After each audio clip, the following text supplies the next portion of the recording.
Hello friends, this is Tarun Kapoor starting a session on DULLB entrance previous year polity MCQs. So let's begin the session. The first question is protection from double jeopardy means. See, there are three provisions under Article 20: no ex post facto law, no double jeopardy, and no self incrimination. So, the double jeopardy means no person shall be prosecuted and punished for the same offense more than once. Hindi में मतलब है कि एक person को एक अपराध के लिए एक से ज़्यादा बार ना तो उस पर मुकदमा चलाया जा सकता है और ना ही पनिश किया जा सकता है. सो आर्टिकल 20 जो है वो प्रोटेक्शन देता है आर्बिट्रेरी और एक्सेसिव पनिशमेंट के खिलाफ किसी भी एक्यूज पर्सन को, चाहे वो सिटीजन हो, चाहे वो फॉरेनर हो, लीगल पर्सन हो, सभी के लिए आर्टिकल 20 में प्रोटेक्शन है. जैसा कि आपको पता है कि कुछ फंडामेंटल राइट सिर्फ सिटीजन्स के लिए हैं. ठीक है. अब no ex post facto law का मतलब है कि सब इसके दो दो इसमें मीनिंग जैसे बताए गए हैं कि पहला मतलब ये है, पहला पार्ट ये है कि किसी भी पर्सन को यदि उसने कोई अपराध करा है तो उस समय वह अपराध, या हम कह सकते हैं कि उस समय जो उसका एक्ट है वो ऑफेंस है हमारे किसी भी क्रिमिनल कोड के अंदर, तभी उसको उस चीज़ के लिए पनिश करा जा सकता है, उसे कन्विक्ट करा जा सकता है. फॉर एग्ज़ाम्पल कि मान लीजिए एक आपने आज मर्डर करा है और साथ साथ में आपने कुछ जो इम्पोर्टेंट जो फाइल्स हैं वो भी छुपाई हैं. तो मान लीजिए 3 साल के बाद आपकी वो जजमेंट चल रही है और उस समय जब आपने वो अपराध करा था तो वो जो फाइल छुपाने वाला उसका कोई भी प्रोविज़न नहीं था हमारे कोड के अंदर, मगर जब वो आपकी प्रोसीडिंग चल रही थी तो उस फाइल छुपाने के लिए भी 2 साल का सज़ा का प्रावधान हो गया. ठीक है. तो वो चीज़ एप्लीकेबल नहीं होगी. जब आपने कमीशन करा था एक्ट का तो वही लॉ आपके ऊपर एप्लीकेबल होगी, आपको कोई सज़ा नहीं मिलेगी और उसे ऑफेंस नहीं माना जाएगा. तो दूसरे पार्ट में भी यही है कि मान लीजिए उस समय 2 साल थी मगर बाद में 3 साल हो गई तो आपको 2 साल ही दी जाएगी. जब आपने कमीशन करा था, जिस समय आपने वो एक्ट करा था, उस समय की लॉज आपके ऊपर एप्लीकेबल होंगी. कोई भी पुरानी या नई लॉ एप्लीकेबल नहीं होगी. ठीक है. उसके बाद है नो सेल्फ इंक्रिमिनेशन का मतलब है कि किसी भी पर्सन को उसके खुद के खिलाफ विटनेस बनने के लिए या गवाह बनने के लिए कंपेल नहीं करा जा सकता है. उसके हर किसी के पास अपना सेल्फ डिफेंस का राइट होता है. नेक्स्ट है कि थर्ड स्केड्यूल ऑफ कॉन्स्टिट्यूशन किससे डील करता है. थर्ड स्केड्यूल डील करता है हमारा forms of oath and affirmations. ठीक है. Forms of oath and affirmation से ये हमारा फर्स्ट स्केड्यूल है. लैंग्वेजेस हमारे 8th स्केड्यूल में आती हैं. ठीक है. नेक्स्ट है हमारा जो पंचायती राज है वो 11th स्केड्यूल में आता है. ये भी रह गया है. ये पंचायती राज 11th स्केड्यूल में आता है. 73rd कॉन्स्टिट्यूशनल अमेंडमेंट एक्ट से ऐड किया गया है. Members of national human rights commission are appointed by president. ठीक है. तो प्रेसिडेंट इन्हें नॉमिनेट करता है. अब प्रेसिडेंट अकेले इन्हें नॉमिनेट नहीं करते हैं, अपॉइंट नहीं करते हैं, बल्कि एक पूरी कमेटी होती है. ठीक है. और उस कमेटी की रिकमेंडेशन के बेसिस के ऊपर प्रेसिडेंट जो हैं उन्हें अपॉइंट करते हैं. और वो कमेटी जो होती है वो 6 मेंबर कमेटी होती है जो कि प्राइम मिनिस्टर हेड करते हैं. अब नेशनल ह्यूमन राइट से रिलेटेड अदर फैक्ट्स हैं कि एक स्टैट्यूटरी बॉडी है जिसका हेडक्वार्टर दिल्ली में है. कई बार हेडक्वार्टर भी पूछ लिया जाता है. ठीक है. अब ये जो नेशनल ह्यूमन राइट कमीशन है protection of human rights act 1993 के अंडर एस्टेब्लिश हुआ है. इसका अमेंडमेंट भी हुआ है 2006 में. फिर उसके बाद जो टेन्योर है, कितने समय तक चेयरपर्सन एंड अदर 6 मेंबर्स रहते हैं हमारे, ये कमीशन के हैं. ठीक है. दिस इज़ अलग एंड दिस इज़ डिफरेंट. ठीक है. So this is a committee which is recommending to the president for the appointment of these members. ठीक है. सो 7 मेंबर्स होते हैं कमीशन के अंदर. ठीक है. Chairperson and 6 members.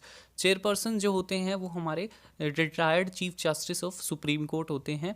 उनका जो कार्यकाल होता है या तो 5 years होता है और 70 एज, मतलब कि या तो 5 साल का उनकी सर्विस हो नेशनल ह्यूमन राइट कमीशन में या उनकी 70 एज, जो भी इन दोनों चीज़ से पहले होगा वहाँ उनका टेन्योर ख़त्म हो जाएगा. अब जो करंट हमारे चेयरपर्सन है वो HL दत्तू हैं. और जो नेशनल ह्यूमन राइट्स डे है वो 10 दिसंबर को बनाया जाता है. ये भी फैक्ट इम्पोर्टेंट है.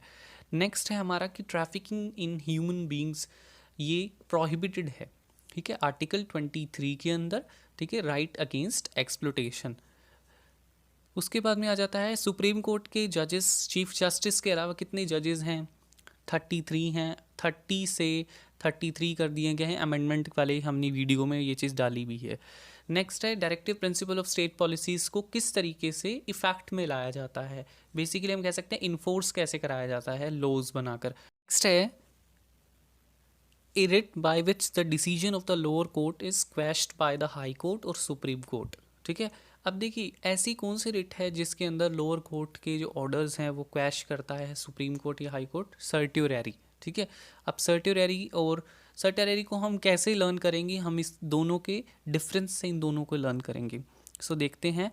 देखिए जो प्रोहिबिशन है वो ये दोनों रिट हमेशा जुडिशल और क्वासी जुडिशल बॉडीज़ के खिलाफ ही होती है। दोनों रिट्स में जो हायर कोर्ट्स हैं, सुप्रीम कोर्ट एंड हायर जो हाई कोर्ट है, वो लोअर कोर्ट्स को या तो ऑर्डर क्वैश कर रहे हैं या उनको रोक रहे हैं कि आपने ऐसा नहीं करना है। So prohibition is a kind of preventive writ. ठीक है, कि वो रोक रही है कि आपने अपनी लिमिट से बाहर नहीं जाना है। ठीक है, और आपने अपनी लिमिट्स में रहना है। अब ये कब अवेलेबल होती है प्रोहिबिशन? जब प्रोसीडिंग चल रही है कोर्ट के अंदर। ठीक है, अब मान लीजिए लोअर कोर्ट में कुछ चल रहा है और बड़ी कोर्ट ने कहा है कि भाई आपने ये चीज़ नहीं करनी है, या उन अभी फाइनल ऑर्डर लोअर कोर्ट ने नहीं दिए, उससे पहले ही रोक लिया जाता है। प्रिवेंशन का मतलब ही होता है रोकना। ठीक है, उसके बाद ये ना तो एडमिनिस्ट्रेटिव अथॉरिटीज़ के खिलाफ यूज़ करी जा सकती है, ना जुडिशल ना प्राइवेट, सिर्फ क्वासी जुडिशल या जुडिशल बॉडीज़ के खिलाफ ही यूज़ करी जाती है। अब इसका डिफरेंस जब हम देखते हैं सर्ट्यूरेरी से, तो certiorari is preventive as well as curative also. Preventive का मतलब है ये साथ साथ रोक भी रही है लोअर कोर्ट्स को और साथ साथ में उसे ठीक भी कर रही है। ठीक कैसे कर रही है कि वो उनके ऑर्डर को, जो मान लीजिए कि ऑर्डर पास हो गया है, लोअर कोर्ट ने फाइनल ऑर्डर दे दिया है किसी केस के अंदर, तो वो जो हाई कोर्ट है अब उस ऑर्डर को क्वैश कर देगा और नया ऑर्डर दे देगा। तो क्यूरेटिव पटिशन है, ठीक करना। ठीक है, और जो ये अब किस केस में होता है कि प्रोहिबिशन सिर्फ एक्सेस ऑफ जुरिस्डिक्शन के केस में ही जारी करी जाती है, मगर जब लोअर कोर्ट के पास किसी चीज़ की जुरिस्डिक्शन नहीं है या वो एक्सेसिव कर रहा है, तो दोनों केसेस के अंदर सर्ट्यूरेरी इशू करी जा सकती है। ठीक है, और यहाँ पर जो होता है ये लिमिट करना होता है कि हमने लिमिट्स करना है इस पावर को लोअर कोर्ट की, मगर यहाँ पर होता है हम ऑर्डर को क्वैश ही कर देते हैं। और ये आफ्टर ऑर्डर इज़ मेड, जब लोअर कोर्ट ऑर्डर दे देती है उसके बाद यूज़ करी जाती है। मगर 1991 के अंदर सुप्रीम कोर्ट ने कहा कि ये एडमिनिस्ट्रेटिव अथॉरिटीज़ के खिलाफ भी यूज़ करी जा सकती है जब इंडिविजुअल राइट्स को अफेक्ट हो इस रिट की वजह इसकी वजह से। ठीक है, नेक्स्ट है फोर्थ स्केड्यूल। फोर्थ स्केड्यूल है allocation of seats in Rajya Sabha. Rajya Sabha क्या है? काउंसिल ऑफ स्टेट्स है। सो सभी स्केड्यूल्स बड़े इंपॉर्टेंट है, उसको हम लर्न भी कर सकते हैं। ठीक है, उसके बाद आ जाता है ऑर्डिनेंस। ऑर्डिनेंस देखिए प्रेसिडेंट भी बनाता है और गवर्नर भी बनाते हैं, तो दोनों आएगा। जो प्रेसिडेंट है वो 123 है, ठीक है, आर्टिकल, और ये है 213। अब जो जितनी भी प्रेसिडेंशियल पावर्स होती हैं ऑर्डिनेंस मेकिंग की, ऑर्डिनेंस का मतलब क्या होता है? लेजिस्लेटिव पावर है और it is a kind of सब ऑर्डिनेट लेजिस्लेशन। हमने ये प्रीवियस स्लाइड्स में डिस्कस भी करा है। अब जो दूसरी चीज़ें हैं कि सबसे इम्पॉर्टेंट चीज़ है कि दोनों प्रेसिडेंट और गवर्नर की जो ऑर्डिनेंस मेकिंग पावर है ये डिस्क्रिशनरी पावर नहीं है। ये डिस्क्रिशनरी पावर नहीं है। कई बार क्वेश्चन में पूछ लिया जाता है क्यों डिस्क्रिशनरी पावर नहीं है? Because it is always on the aid and advice of council of ministers. हमेशा प्रेसिडेंट हैं वो काउंसिल ऑफ मिनिस्टर्स की एडवाइस के ऊपर ऑर्डिनेंस मेकिंग पावर को एक्सरसाइज करते हैं। बाकी सब कुछ प्रेसिडेंट और गवर्नर की ऑर्डिनेंस मेकिंग पावर बिल्कुल सेम है। सिर्फ ये 3 पॉइंट हैं जो हमारे नए हैं गवर्नर साहब के पास, कि गवर्नर जो हैं वो ऑर्डिनेंस नहीं इशू कर सकते हैं without the instructions of the president in 3 cases.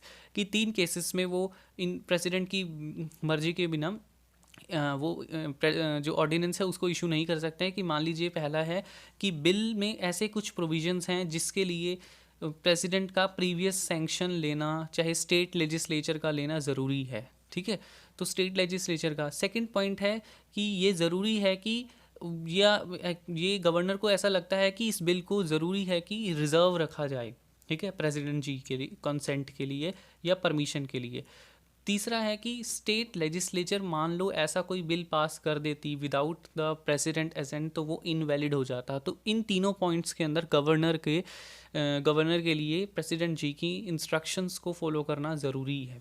ठीक है, नेक्स्ट आ जाता है the word secular was added to the preamble of the constitution. जो है ये 3 words were added in the preamble under 42nd amendment. ठीक है, 42nd amendment 1976। The next is कि the parliament may by law alter the name of any state. ठीक है, अब parliament किसके अंदर, हमने ये पढ़ा भी था यूनियन एंड इट्स टेरिटरी के अंदर चैप्टर में अंडर आर्टिकल 3। अब आर्टिकल 3 में क्या क्या होता है, आर्टिकल 3 में वो अल्टर भी कर सकती है नेम को, बाउंड्रीज को भी अल्टर कर सकती है, डिक्रीज भी कर सकती है, इंक्रीज भी कर सकती है एरिया को। ठीक है, नेक्स्ट आ जाता है right to privacy. Right to privacy is a part of personal liberty. Simple सी बात है, पर्सनल लिबर्टी जो हमारा राइट है आर्टिकल 21 उसका पार्ट है। Right to be let alone कि अकेले रहना। ठीक है, या फंडामेंटल राइट, ये भी हमारा पिछले साल की एक जजमेंट में बताया था सुप्रीम कोर्ट ने कि right to privacy. So all of the above is the answer. Next है respect for national flag. Respect for national flag क्या है, फंडामेंटल ड्यूटी है। फंडामेंटल ड्यूटीज़ भी हमने प्रीवियस ईयर की स्लाइड्स में पूरा डिस्कस करा है, जो इम्पोर्टेंट पार्ट है। नेक्स्ट है uniform civil code is a directive principle. कौन सा आर्टिकल है ये, 44। ठीक है, 44 है directive principle of state policy. Next है reservation for women representation is introduce in. देखिए हमारे इंडिया में सिर्फ पंचायत्स के अंदर ही वुमेन्स का रिजर्वेशन है कि इतनी सीट्स है इसके ऊपर वुमेन रिप्रेजेंट करेंगी पंचायत्स में एज अ सरपंच। ठीक है, सो रिजर्वेशन है। अभी जो है पार्लियामेंट और लेजिस्लेटिव असेंबलीज़ में काफ़ी बार मांग उठी है कि 50% या 33% वुमेन्स का होना चाहिए, मगर आज तक कभी नहीं मिला है। उसके बाद है पब्लिक हेल्थ, जो है ये हमारा स्टेट लिस्ट में हमने प्रीवियस स्लाइड में भी डिस्कस करा था 7th शेड्यूल को पूरा डिटेल में, तो प्लीज़ उसको दोबारा देख लीजिएगा यदि आपको याद नहीं है तो। ठीक है, तो उसके बाद आ जाता है कैग। कैग को कौन अपॉइंट करता है, हमारे प्रेसिडेंट। ठीक है, अब देखते हैं कैग के बारे में। CAG under article 148 is an independent office. ठीक है, अब जो ये हैं हेड हैं Indian audit and accounts department के। ठीक है, या इनको गार्जियन ऑफ पब्लिक पर्स भी कहते हैं। बिकॉज पब्लिक पर्स क्यों कहते हैं, क्योंकि ये स्टेट गवर्नमेंट और सेंट्रल गवर्नमेंट के सभी अकाउंट्स को चेक करते हैं। जैसे एज ए फादर जब वो अपने बच्चों को खर्ची देते हैं तो वो उनका भी चेक करते हैं कि तुमने कहाँ खर्चा। सिमिलरली ये हमारी स्टेट और सेंट्रल गवर्नमेंट की भी चेक कर रहे हैं। अब प्रेसिडेंट इन्हें नॉमिनेट करते हैं, अपॉइंट करते हैं, और इसे रिमूव भी किया जा सकता है। मगर रिमूव कैसे होंगे, जैसे सुप्रीम कोर्ट के जजेस का रिमूवल होता है पूरी प्रोसेस से, वैसे ही होंगे। इनका जो टेन्योर है 6 ईयर्स है या 65 ईयर्स ऑफ एज, जो भी पहले आएगा। ठीक है, 65 एज उनकी पहले हो गई, मान लो 3 साल की सर्विस हुई है तो उधर ही ख़त्म हो जाएगी। या उनकी 59 के थे वो, या मान लीजिए 58 के थे तो उनके 6 साल हो गए 64 में, तो 64 में ही उनकी रिटायरमेंट हो जाएगी। तो इन्हें क्या कहा जाता है, पब्लिक अकाउंट कमेटी का। ये क्वेश्चन बहुत बार पूछा जाता है कि who is friend philosopher guide of public account committee, तो वो है CAG, comptroller and auditor general of India. Next है रिट ऑफ हैबिस कॉर्पस। जो रिट है हैबिस कॉर्पस ये कॉन्स्टिट्यूशनल रेमेडी है, बिकॉज किसके अंदर है, आर्टिकल 32 के अंदर, 226 के अंदर है बेसिकली। तो उसके बाद है who proceeds over the joint session of parliament. ये हैं हमारे स्पीकर। जॉइंट सेशन भी हमने प्रीवियस स्लाइड्स में बड़ा अच्छी तरीके से डिस्कस करा है। उसके बाद है कि under the constitution of India raising the level of nutrition of people has been provided as कि ये किसके अंदर है, ये हमारा है डायरेक्टिव प्रिंसिपल है। ठीक है, और डायरेक्टिव प्रिंसिपल में हमने कौन सा आर्टिकल है, ये हमारा आर्टिकल 47 है। ये 47 ये भी याद करने ज़रूरी हैं क्योंकि ये पूछे जा रहे हैं। तो सभी डायरेक्टिव प्रिंसिपल्स को एक बार थोड़ा सा ध्यान से देखें कि कौन सा आर्टिकल क्या कह रहा है, बिकॉज ये जनरली क्वेश्चन बनते हैं इन पर। उसके बाद what is the duration of 0 hour. अब 0 आवर और क्वेश्चन आर के ऊपर मोस्टली क्वेश्चंस बनते हैं, तो इसके ऊपर हम आपको बताएंगे। अनस्पेसिफाइड है कि अभी तक मान लीजिए पहले होता है हमारा क्वेश्चन आर होता है। ठीक है, हमेशा पहले ही जैसे ही 11 बजे हमारी पार्लियामेंट बैठती है, ठीक है, जो सेशन स्टार्ट होता है दिन का, तो क्वेश्चन आवर होता है। क्वेश्चन आर के ख़त्म होते ही हमारा 0 आवर होता है, ठीक है। फिर उसके बाद एजेंडा ऑफ द डे कहते हैं कि आज का क्या एजेंडा है, वो डिस्कशन होता है, ठीक है। तो 0 आवर जैसे ही ख़त्म होता है वैसे ही एजेंडा स्टार्ट हो जाता है, ठीक है। उसके बाद जो एक इम्पॉर्टेंट फैक्ट्स है, जो 0 आवर है उसके अंदर जो मेंबर्स होते हैं वो जो अपने मैटर्स होते हैं वो रेज़ करते हैं पार्लियामेंट के अंदर विदाउट एनी प्रायर नोटिस, ठीक है। और ये किसी भी कॉन्स्टिट्यूशन नहीं है, ये इंडियन पार्लियामेंट्री सिस्टम ने ही इस चीज़ को इनोवेट करा है, इस चीज़ को मतलब क्या कह सकते हैं डिस्कवर करा है, ठीक है, 0 आवर को। और इसके अंदर क्या है कि ये रूल्स ऑफ प्रोसीजर में मेंशन नहीं है, जबकि question hour rules of procedure में मेंशन है, ठीक है। नेक्स्ट आ जाता है हमारा idea of preamble to constitution has been borrowed from, कि कहाँ से हमने प्रेम्बल से हमने पढ़ा था प्रेम्बल वाले चैप्टर में, यूएसए से हमने इंस्पिरेशन ली है। उसके बाद है कि कौन सी अमेंडमेंट से हमने जो स्वरण सिंह कमेटी की रिकमेंडेशन को फॉलो करा था, हमारी 42nd अमेंडमेंट एक्ट है जिसमें हमने फंडामेंटल ड्यूटीज़ ऐड करी थी, ठीक है। नेक्स्ट है हमारा कि सर्टेन पेमेंट्स लाइक प्रेसिडेंट और जो जजेस होते हैं सुप्रीम कोर्ट के, उनकी जो पेमेंट्स होती हैं उनको कोई भी पार्लियामेंट्री सैंक्शन की ज़रूरत नहीं होती है, वो कहाँ से ड्रॉ करी जाती हैं, मतलब कहाँ से उनका पैसा निकाला जाता है, वो है हमारा consolidated fund of India. Next है कि ये जो हमारा कोट है, directive principle of state policies the conscious of the constitution which embody the social philosophy of the constitution, ये किसने कहा है, ग्रेनविल ऑस्टीन ने, ठीक है। जो अदर इंपॉर्टेंट कोट्स हैं जो पेपर में यूजुअली पूछे जाते हैं वो 4 हैं कि ग्रेनविल ऑस्टीन ने हमारी जो इंडियन फेडरेशन है उसको कोऑपरेटिव फेडरेशन कहा है, केसे वेरे ने क्वासी फेडरल कहा है, एवर जेनिंग्स ने फेडरेशन विद सेंट्रलाइजिंग टेंडेंसी कहा है, ठीक है, और मॉरिस जोन्स ने बार्गेनिंग फेडरलिज्म कहा है, ठीक है। सो हमारे जो आज के क्वेश्चंस हैं वो कंप्लीट होते हैं, ठीक है। So thank you, please like and subscribe, share my video and please subscribe my channel for further updates.